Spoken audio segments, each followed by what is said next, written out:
Muy buenas noches, familia. Bienvenido y bienvenida una noche más a Sex Different, quinto episodio y quinta vez que entramos a vuestras casas. En esta ocasión vamos a hablar de diversidad funcional, un tema bastante relacionado, por supuesto, con la sexualidad humana. Y para ello viene a hablar con nosotros la directora de A Toda Vela, Rebeca Tur Barja. Os prometo que va a ser un episodio bastante interesante y muy reivindicativo. Con todos ustedes comienza Sex Different.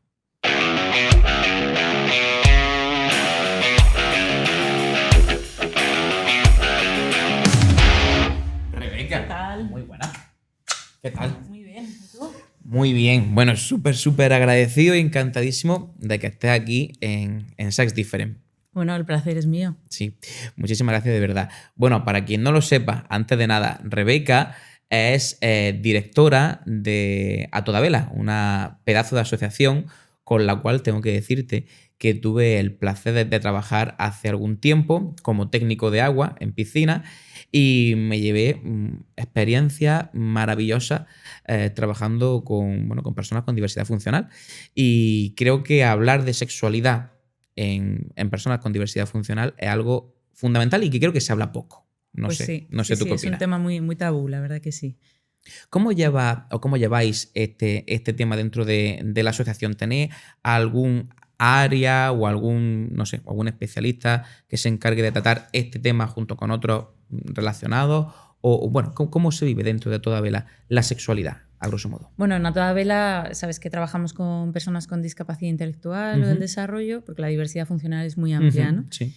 Y una de nuestras bases fundamentales y uno de nuestros faros, ¿no? Como a mí me gusta decir, es la Convención de Derechos de las Personas con Discapacidad. Y en esta convención pues, se recogen varios artículos, ¿no? que hacen mención a esta parte o a esta faceta de la vida de las personas que tiene que ver con la sexualidad, el derecho a la familia, el derecho a la salud, también incluyendo lo que es la salud pues, ginecológica y sexual. Así que, bueno, pues en la medida en que la convención, toda ella, es uno de nuestros marcos principales, pues ahí está englobado, o sea, todo nuestro trabajo está ahí enmarcado. Así que es uno de los temas que trabajamos más. Un tema, como tú bien has dicho, pues que ha sido complejo, ¿no? Y complicado y muy tabú. Y sigue siendo, ¿no? Sí, sigue siéndolo. Entonces, pues bueno, pues ahí estamos trabajando fuertemente, llevamos 27 años ya trabajando por derribar barreras y conseguir que los derechos realmente pues sean una realidad, ¿no? Y las personas puedan acceder a las mismas oportunidades. Misma información incluso. Antes de entrar un poco en materia a lo que, de lo que hace la asociación en particular, ¿tú llevas como directora cuánto tiempo? Como directora llevo 6 meses. Ajá. Pero entiendo por tu acento que de Almería no eres. Soy de Madrid. Ajá, vale. Sí. Bien. Y cuando llegaste a Toda Vela, ¿llevas 6 meses en A Toda Vela? No, en A Toda Vela llevo 1 año y medio. Ajá, vale. ¿Qué tiene de particular esta asociación o qué diferencia tiene con respecto a otras experiencias que has tenido en este ámbito? Pues me alegra mucho que me hagas esta pregunta porque A Toda Vela tiene una cosa, y es que cuando nació hace 27 años, pues nació ya siendo muy visionaria, ¿no? Porque nació entendiendo que la comunidad y la inclusión y el contexto natural donde ocurre la vida pues era el único camino para trabajar con las personas, ¿no? Mientras yo en Madrid tenía pues 17 años y empezaba también a moverme en una asociación muy pequeña, muy parecida a Toda Vela, y también en el ámbito del ocio, porque A Toda Vela nació ofreciendo a las personas actividades de ocio y tiempo libre, relaciones de amistad y todo lo que tiene que ver con esto, ¿no? Y entonces yo en Madrid empezaba siendo voluntaria con 17 años también en una asociación que se dedicaba única y exclusivamente a esto.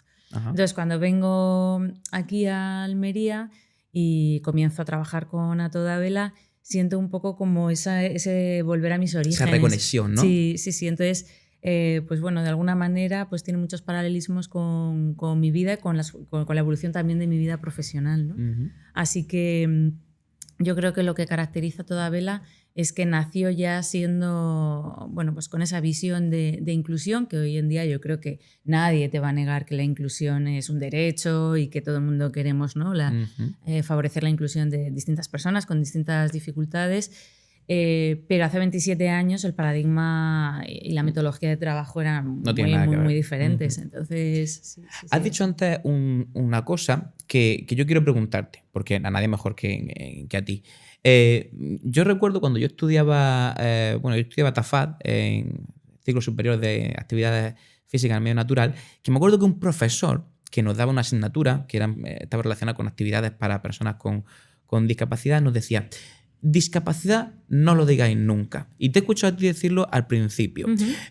Como yo soy, cuando voy a dar las charlas y talleres a diferentes centros para hablar de educación sexual, yo incido mucho en mencionar ciertas cosas relacionadas con la sexualidad de forma correcta, ¿no? En este caso, quiero que pulamos esa explicación y que me la expliques. ¿Es correcto decir discapacidad o debemos hablar de diversidad funcional? Que era lo que este profesor me decía a mí. No, discapacidad no, tenéis que hablar de personas con diversidad funcional. ¿Es peyorativo, insultante o no lo es? ¿O está reconocido? Pues es muy interesante también que traigas este tema porque, bueno, es verdad que muchas veces te hacen esta pregunta, ¿no? Porque ahora, perdona que te interrumpa, el Congreso, si no me equivoco, la Constitución ha eliminado el término minusválido o algo así, correcto. ¿no? Sí, hace muy poquito, afortunadamente, que haya tomado esa decisión. No, pero como te decía, que me alegro que saques este tema porque es verdad que muchas veces hay esta confusión, no saber cómo llamar a las personas que tienen o que padecen o que sufren, ¿no? Hay como luego también distintos verbos que eso también tiene sus matices. Dentro del movimiento de la discapacidad intelectual, que está pues, amparado bajo el paraguas del movimiento Plena Inclusión, que está a nivel nacional, y luego en las distintas comunidades, pues la Comunidad de Madrid, la Comunidad Andaluza, el País Vasco, bueno, pues están las delegaciones, ¿no?, por comunidades autónomas.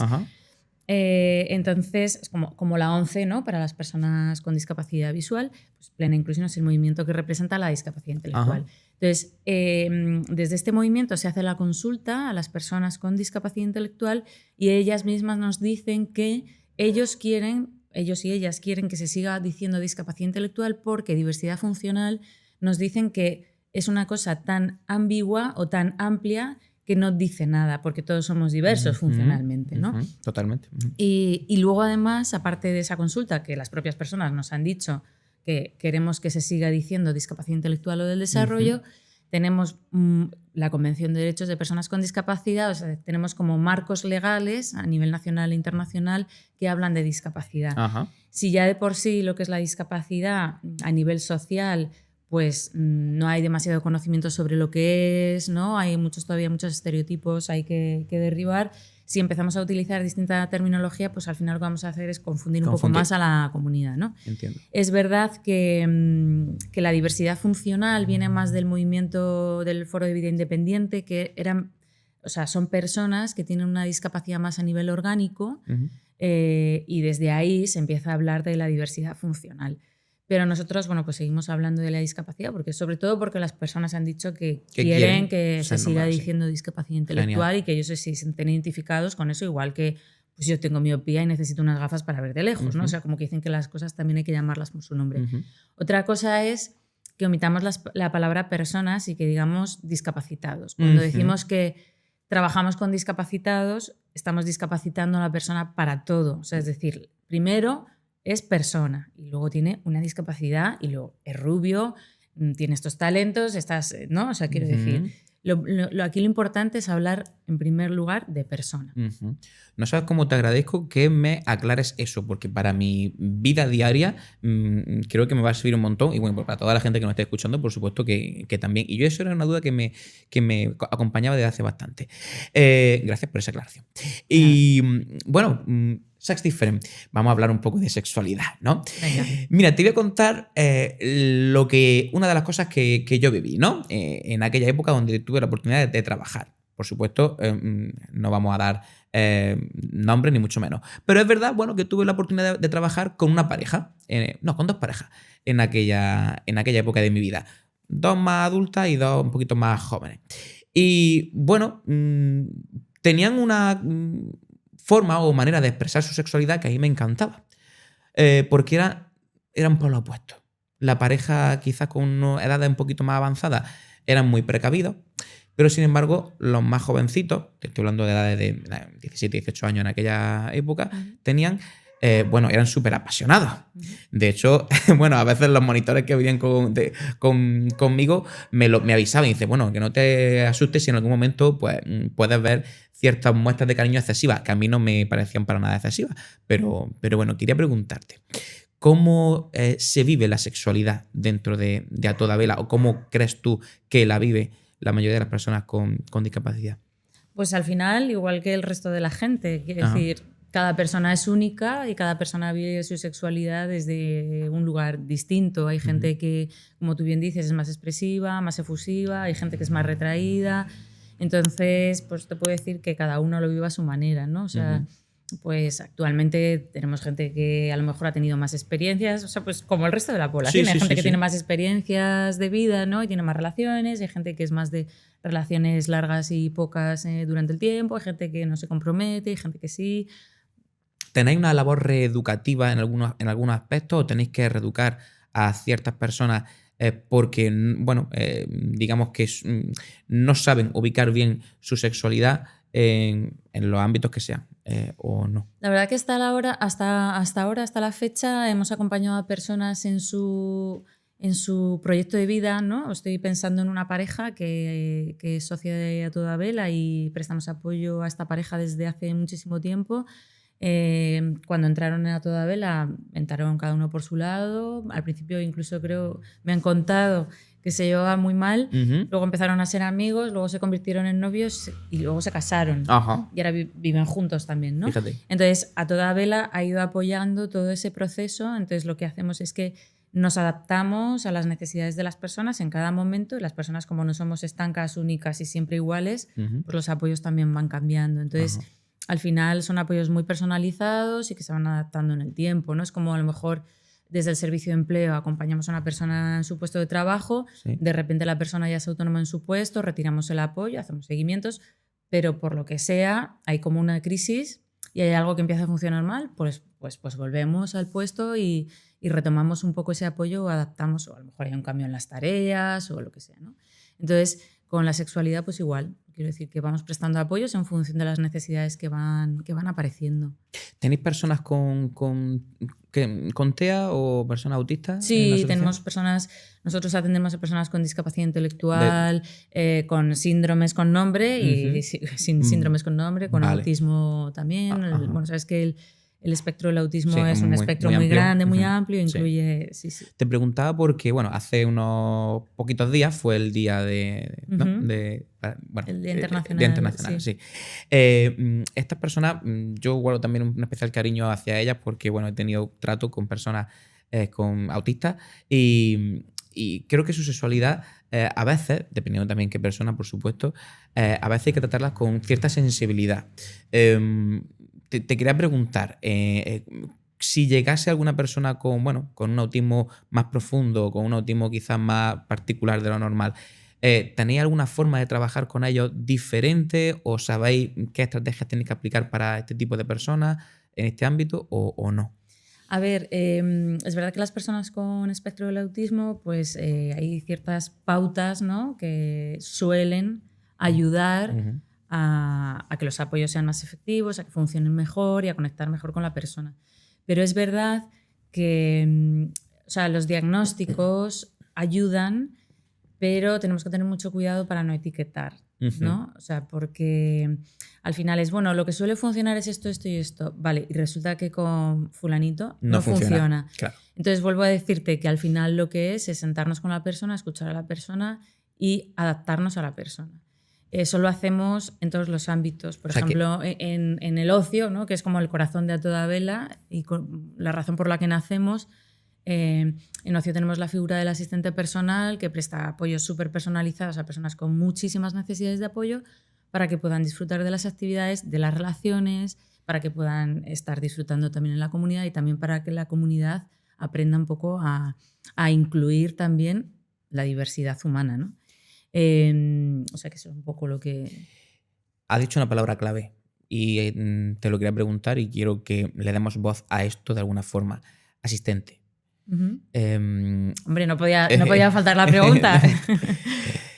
Sí. asistente sexual. Sí. Algo que no está reconocido, creo, legalmente. Y bajo mi punto de vista, y quiero escucharte, es muy necesario para muchas personas con discapacidad, ¿no?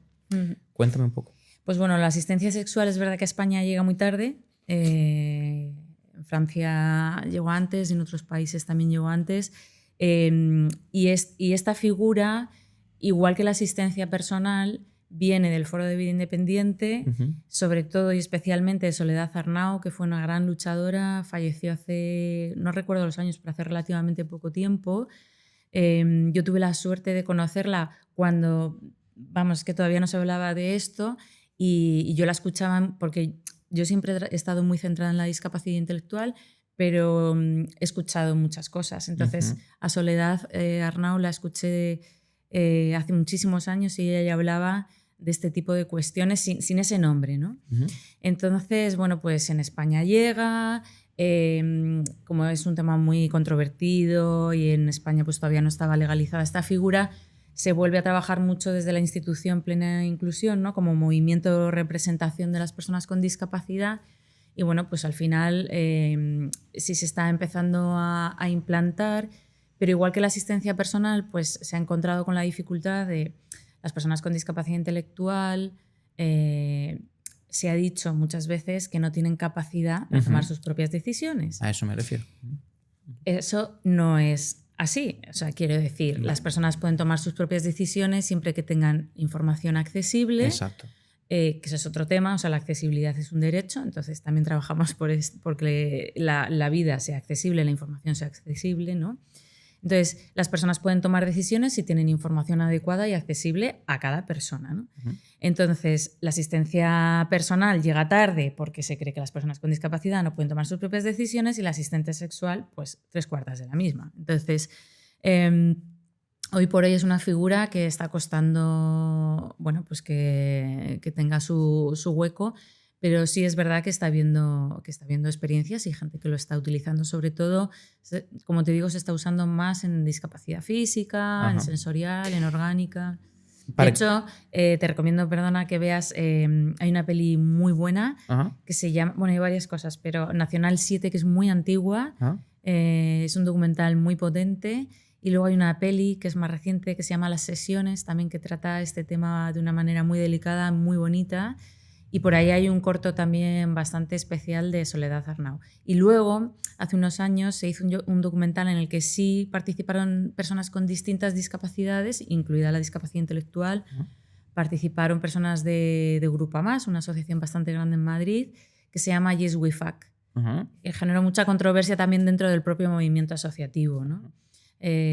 Como ha llegado tarde y no es hace tanto que ha llegado, pues dentro del movimiento también cada entidad tiene su ritmo, cada persona, o sea, y estamos al final, incluso los paradigmas de atención, ¿no? Otras herramientas como la planificación centrada en la persona o así, pues igual, cada entidad también tiene su ritmo de implantar metodologías. O sea, es verdad que pensamos más rápido de lo que podemos transformarnos, ¿sabes? Entonces, al final, a veces nos encontramos con dificultades para que todas las cosas que, Dios mío, esto está en evolución ya. Claro, y sobre todo para que la gente lo entienda, ¿no? Sí. Bueno, para quien no lo sepa, la figura del asistente sexual es esa persona, corrígeme si me equivoco, Rebeca, yo lo voy a decir a grosso modo, que presta su ayuda para que otra persona con discapacidad tenga la posibilidad de tener una vida sexual plena y saludable, ¿no? Tanto a nivel individual como a nivel incluso de pareja, ¿no? Sí. ¿Es así? ¿Lo he dicho bien? Sí, vale. Sí. No está legalizado, no está estructurado a nivel legal, entiendo todavía en nuestro país, pero has dicho que hay personas que están teniendo experiencia. ¿Qué ocurre o qué ocurriría si alguien en algún momento, bueno, pues utiliza sus malas artes para cruzar ciertos límites en este aspecto? Porque imagino que, no voy a decir ha habido de todo, pero imagino que habrá habido algunos ciertos casos donde bueno, pues la figura se desvirtúa tanto para un lado como para otro. ¿Qué hacemos? Claro, o sea, al final la figura del asistente sexual lo que hace es que posibilita que la persona se pueda dar a sí misma placer, ¿no? A lo mejor personas que no sepan cómo hacerlo, que la propia persona con discapacidad pueda irle guiando, oye, quiero que me hagas esto, quiero que lo hagas así, quiero que lo hagas así. Exactamente. O a lo mejor personas, pues yo qué sé, me imagino personas con parálisis cerebral que a nivel de movilidad no pueden, a lo mejor dice, oye, ponme así, colócame aquí y a ella aquí, ¿no? O sea, que facilita que las cosas puedan ocurrir. Pero esto siempre tiene que haber una, o sea, quiero decir, tiene que haber una contratación, o sea, que tiene que ser al final de una manera legal. No puede ser que tú, oye, ven, hazme de asistente sexual, ¿no? O sea, quiero decir que al final sí que hay un contrato y una... Exactamente, y hay una legalidad, ¿no? Que, un marco que recoge que tu trabajo consiste en esto, en esto, en esto y que no es esto otro, ¿no? O sea, no es prostitución, no es que yo te voy a masturbar a ti como a mí me apetece que masturbarte, ¿no? Entonces, eso sí que está recogido. Entiendo. Aquí, en A Toda Vela, ¿contamos con algún asistente sexual? No. No, de momento no. ¿Se lo plantea A Toda Vela? ¿A corto, medio, largo plazo? Pues mira, hoy por hoy no existe la demanda. Entonces, no existe la demanda. Como te digo, es verdad que nosotros las demandas o las necesidades de las personas que nos han ido llegando las hemos ido acompañando con las herramientas que hemos ido teniendo en el momento, nos hemos ido adaptando a lo que las personas nos han pedido y en principio no tenemos... No es algo que haya surgido. Puede surgir. ¿Conoces personas que se han dedicado o que se estén dedicando a esto? Aquí en Almería no, en Madrid sí he conocido gente.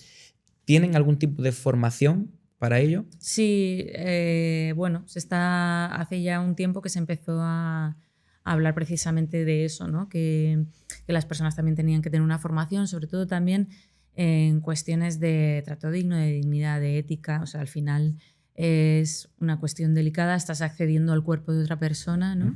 Entonces hay como otros temas que no solamente son lo que es una discapacidad, que tú aprendas lo que es una determinada discapacidad, sino que hay otras cuestiones en las que también te tienes que formar, ¿no? Pero al final la mejor formación, Soledad Arnau lo decía mucho, al final la mejor formación te la da la persona que es asistida, ¿no? Totalmente. O sea, Soledad decía, a mí me gusta esto así y así, entonces yo soy quien formo a mi asistente y yo le digo lo que quiero y cómo lo quiero. En el caso de las personas con discapacidad intelectual, a veces lo que se está haciendo es que hay como una triangulación de... quiero decir, está el asistente sexual, a veces está la persona de apoyo de la persona con discapacidad o la antigua tutor o tutora, que también esa figura está desapareciendo, como sabéis también con la modificación de la ley, y la propia persona con discapacidad. Esto es, o sea, para ponerlo en marcha con las personas con discapacidad intelectual es súper importante lo que hemos hablado antes, ¿no? El tema de la formación y de la información. Porque yo creo que hay muchísimas personas que en este momento no están preparadas para contar con una asistencia sexual. Porque no han tenido formación sexual. Exactamente. Ni han tenido las suficientes experiencias o acercamientos a su propio cuerpo o a relaciones más íntimas con otras personas, ¿no? Entonces, primero, estamos en 2024, pero primero tenemos que avanzar mucho en general, hablo en generalidades, ¿vale? En que las personas realmente tengan el acceso a esa información accesible, a esa formación, a esas experiencias y a esas oportunidades, ¿no? Porque hay mucho miedo también en las familias, cosa que también es comprensible, el tema de los embarazos, o sea, hay muchísimas aristas que hay que acompañar. No es que venga asistencia sexual para todo el mundo, ¿no? O sea, es como todo. Yo no me puedo poner a trabajar si, pues bueno, tengo 18 años y tengo, o sea, como que tengo pájaros en la cabeza, ¿no? Hay una serie de experiencias que tengo que ir teniendo antes de... Informaciones. Exactamente, antes de ponerme a trabajar. Pues esto es un poco lo mismo, ¿no? Es un proceso. ¿La persona con discapacidad intelectual a día de hoy tiene garantizados sus derechos sexuales? Bueno, legalmente sí, ¿no? O sea, que con la convención ya lo tendríamos, ¿no? ¿Y en la práctica? De hecho, a mí siempre me gusta decir, y lo voy a decir, ahora te contesto en la práctica, ¿no? Pero me gusta mucho decir que, claro, la Convención de Derechos de las Personas con Discapacidad de la ONU es del 2006. España la ratifica en 2008 y yo siempre digo, pero vamos a ver, los derechos que aparecen en la Convención son derechos humanos. ¿Los derechos humanos de qué año son? Y hemos necesitado hacer una convención específica porque se estaban vulnerando, igual que la Convención de los Derechos del Niño, ¿no? O sea que al final es verdad que el papel lo aguanta todo, pero la práctica es otra cosa. En la práctica no. En la práctica hay muchos derechos que lamentablemente pues, hay mucha gente que no tiene acceso a oportunidades laborales. Estoy con el tema laboral porque es muy importante. Al final tener acceso a un trabajo te da también como posibilidades de independizarte, a la vida independiente, a conocer más gente, a ampliar tu círculo social, a conocer personas que te puedan interesar. Pero decías que no tenía, que en la práctica no tienen ese acceso o ese derecho, vamos a decirlo así, real. ¿Por qué? ¿Por esos prejuicios que la sociedad en general tienen sobre ese tipo de personas? ¿O es otra cosa? A ver, hay muchísimos miedos, hay muchísimos prejuicios. No hemos hablado de una cosa muy importante que también afecta y es, por ejemplo, toda la práctica de esterilizaciones forzosas que se ha hecho a las mujeres con discapacidad intelectual, violencia de género que se ejerce sobre mujeres con discapacidad intelectual que no tenemos datos. Entonces, y sabemos que son víctimas en mayor proporción que el resto de las mujeres con otras discapacidades y por supuesto que mujeres sin discapacidad, y muchas veces y la mayoría de las veces son de círculos cercanos. Entonces, porque las mujeres muchas veces no saben lo que es violencia o no saben lo que es un abuso. Yo qué sé, o sea, si tú piensa que las personas con discapacidad históricamente han estado muy institucionalizadas, han estado en instituciones. Entonces, en los años 60, y que ha sido necesario que eso ocurriera para que estemos aquí avanzando y reivindicando, pero en los años 60, 70, 80, pues una persona en una institución, pues hoy te ducho yo, mañana te ducha mi compañero y pasado te ducha a otro. Hoy en día eso se cuida y la persona puede elegir, oye, prefiero que me duche, si soy mujer, a lo mejor prefiero que me duche siempre la misma mujer, o si no puede ser la misma, que sea mujer. A lo mejor a mí me da igual, oye, pues a mí me da igual, que me duche quien sea, no me importa.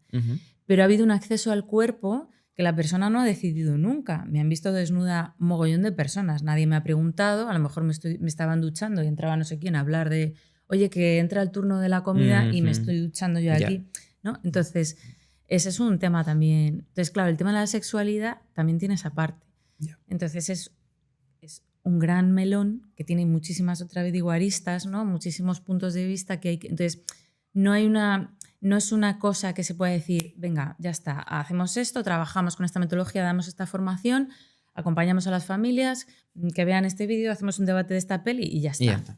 ¿No? Hay muchas cositas. ¿Se plantea toda vela hacer una formación, si cabe, aún más profunda en este aspecto?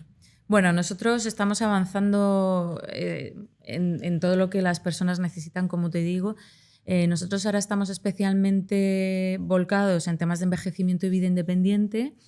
El tema de la sexualidad, sobre todo, está más vinculado con un grupo que tenemos, que es un grupo de autogestores, que son un grupo de personas con discapacidad que representan al resto de personas con discapacidad y que fundamentalmente son las personas que se encargan de decir, queremos trabajar sobre este asunto, queremos debatir este tema, queremos reivindicar esto que nos está respetando o que vemos que este derecho se está vulnerando más. Entonces, bueno, la sexualidad como cualquier otra cosa. O sea, es verdad que la sexualidad es muy importante, pero el acceso a la vivienda también, el derecho a tener amigos también, la soledad no deseada es muy compleja. Al final todo es una cadena, ¿no? Todo se retroalimenta. Si tienes acceso a esa vida social tan necesaria, pues puedes tener acceso a una vida sexual quizás un tanto diferente también, etcétera, ¿verdad? Efectivamente. Pero todo pasa por empoderar a las personas, capacitar a las personas y porque toda esta información que hay en torno a la sexualidad y la afectividad, que yo creo que hoy en día hay muchísima información, más información de la que podemos leer en 100.000 vidas, pues claro, nos encontramos con otro problema y es que tiene que ser accesible, ¿no? Exacto. Es verdad que a nivel de Plena, los movimientos desde Plena se están haciendo, y todas las entidades que están federadas, nosotros estamos federados en Plena Inclusión Andalucía, pues están haciendo muchísimos manuales en lectura fácil sobre sexualidad, afectividad, violencia de género, abuso. O sea, se está trabajando muchísimo desde hace muchísimos años, ¿no?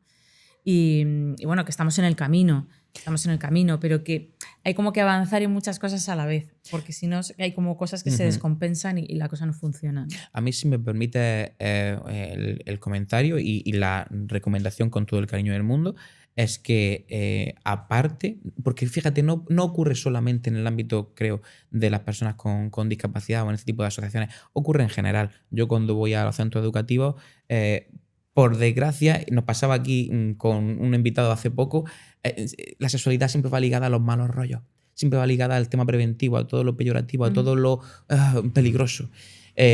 Por favor, hay que hablar más de la parte positiva de la sexualidad, del placer, de la satisfacción y de esa necesidad de salud sexual, más allá de evitar embarazos, evitar ITS, por supuesto que sí, de relaciones consentidas, pero que no se nos olvide. La recomendación que yo siempre dejo por aquí cuando hablo de estos temas y cuando hablo sobre todo con chicos y chavales y chicas jóvenes en los centros educativos. Hombre, la verdad es que desde A Toda Vela, como nacimos en torno al ocio, se han generado muchísimas relaciones íntimas, ¿no? Pues unas han ido hacia adelante muchos años, otros no, otros han casado, ¿no? Y eso lo hemos acompañado, o sea que eso lo tenemos bastante integrado en nuestra filosofía, en nuestra manera de trabajar, ¿no? Genial. Pero es verdad que es un tema, bueno, pues que hay además muchos factores implicados, muchas personas también, familias, y lo que tú has dicho, que entidades. las familias, entiendo que pueden tener su miedo a priori, pero tú lo has recalcado muy mucho. La información es la base de todo. Cuando ellos sepan que dar información no es ni adoctrinar, ni es incentivar ni mucho menos, es simplemente dar a conocer las posibilidades, me parece fundamental. Pero fíjate, es que hay muchas mujeres que incluso con 50 años, yo he conocido mujeres con discapacidad intelectual que con 50 años me decían, yo nunca he ido al ginecólogo. Fíjate. ¿No? O a lo mejor, es que yo cuando en Madrid estuve trabajando mucho tiempo en Plena Inclusión Madrid, precisamente, y trabajé mucho tiempo en el área de mujer.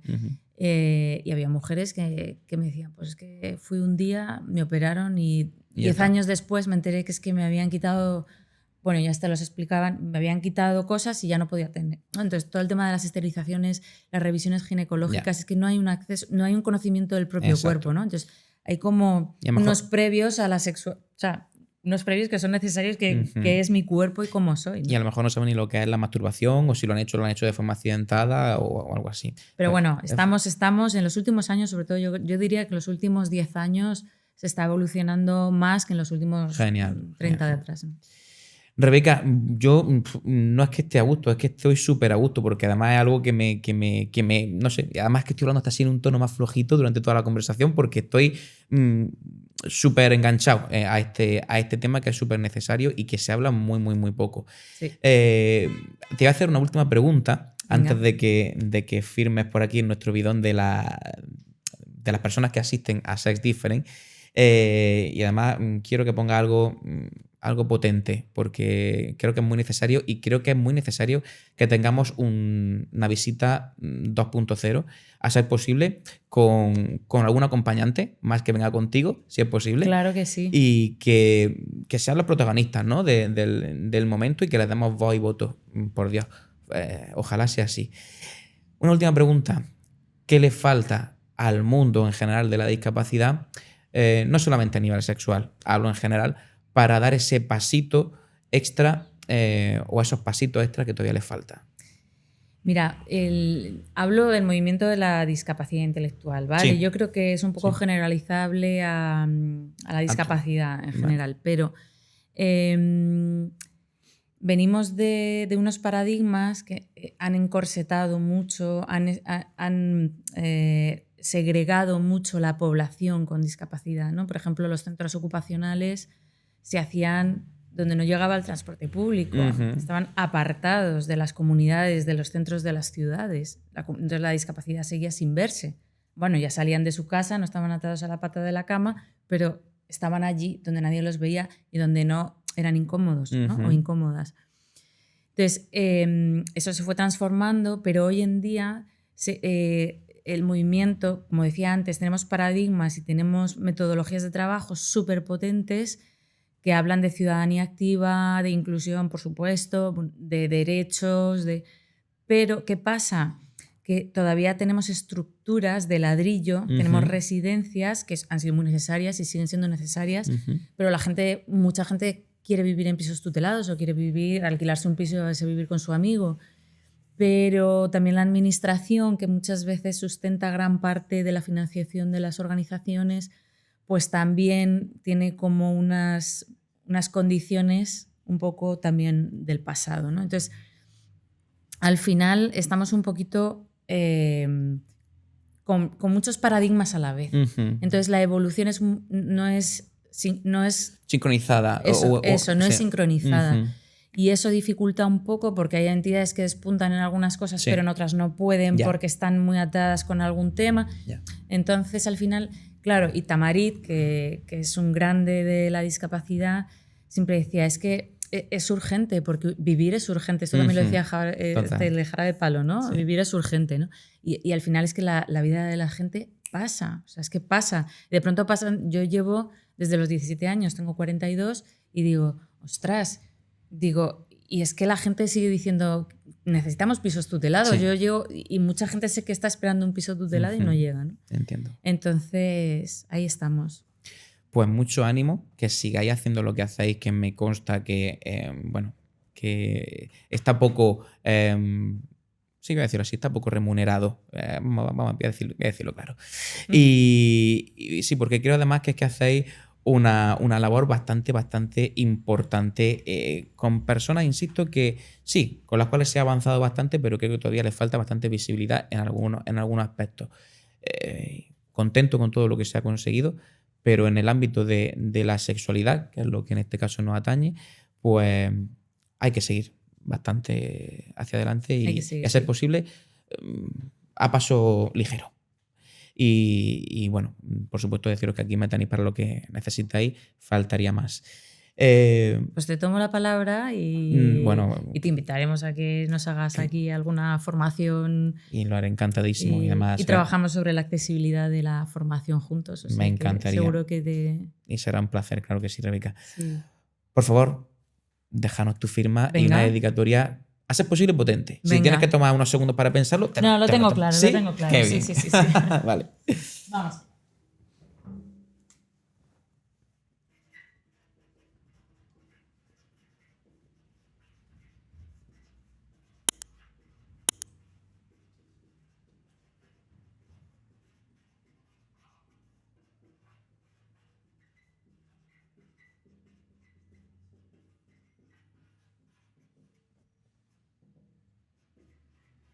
Termino, ¿eh? No, está perfecto.